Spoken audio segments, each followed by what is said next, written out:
I'm gonna tear you apart from the inside. Ultron is gonna be a badass. You mark my words on that shit. So a new Avengers Age of Ultron trailer broke today, and so now that's why I'm here.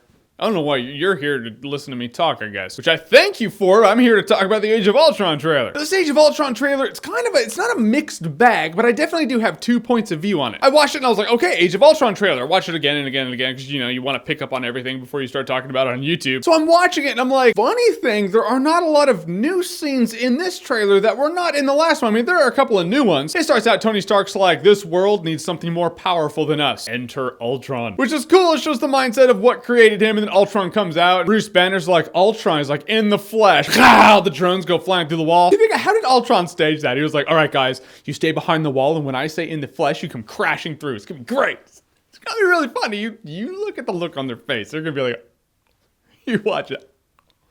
Hulk's not even gonna know. He's not even gonna have time to get mad. You're drones, you don't know what I'm saying. Well, it's gonna be funny. But really, this trailer doesn't show you a lot of new stuff. That whole theory about maybe Hulkbuster's being controlled by Ultron, that's why he's fighting the Hulk, that's gone. You see Tony Stark in the thing, he's like beating down on Hulk. Maybe Scarlet Witch is controlling Hulk? Because that one scene where he turns and I frame by framed it, you see his eyes a little bit more red. Could mean he's being controlled, could mean something called the Hulkbuster just punched the Hulk in the eye. That happens, something tells me he's gonna break a blood vessel, so it might be that. I'll break it down like this. The Age of Ultron teaser trailer was so awesome. It was just James Spader had monologues upon monologues. It sounded so cool. I was driving for a half an hour after that trailer came out and I just listened to it on loop. I couldn't even watch it. I just listened to it in my car. It was awesome. James Spader monologuing. Children have been conceived on that. This one he has a couple of new lines, like I'm gonna tear you apart from the inside. It's pretty sweet. But really the trailer doesn't show us anything new that we didn't already know. However, I'm just addressing that. Kind of like if I'm like, well, it's a half moon tonight.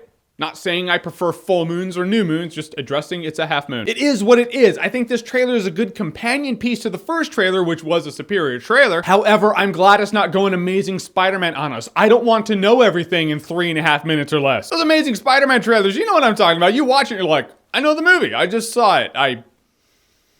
There are no surprises. You remember the first Avengers trailer? It showed Iron Man falling and then the Hulk saved him and he grabbed onto the building and it saved the day. You saw the Hulk save Iron Man. So in the end of Avengers, when you send in the nuke up, I was like, we haven't seen that scene that was in the trailer where the Hulk saves him. So let me guess. He's gonna send the nuke up, he's gonna fall, Hulk's gonna save him, everything's gonna be right with the world. It happened like that, didn't surprise me. It's like they're learning. In this trailer, they're like, we're not gonna give anything away. I'm not more excited for it because I was already out of my mind from the first trailer, but I am glad that certain folks in Hollywood are learning not to show everything in the trailer. I still think that first Ant-Man trailer could have been improved if they just tweaked it a little bit. They could have had a couple of monologues, a couple of emotional moments, not shown more of the plot, just had those moments, and had to be a better teaser trailer. I feel like if there was ever a summer kickoff that could be the kickoff of kickoffs, it might just be Age of Ultron. And it's probably why they didn't show too much in this trailer. They're like, everyone's gonna see it. We don't have to sell anyone on it. Let's just show them a few new things that has some neat action scenes. So the new Age of Ultron trailer, have you seen it? What did you think about it? Whatever you think, comment below, let me know. And as always, if you like what you've seen here and you want to see more, click right here to see more.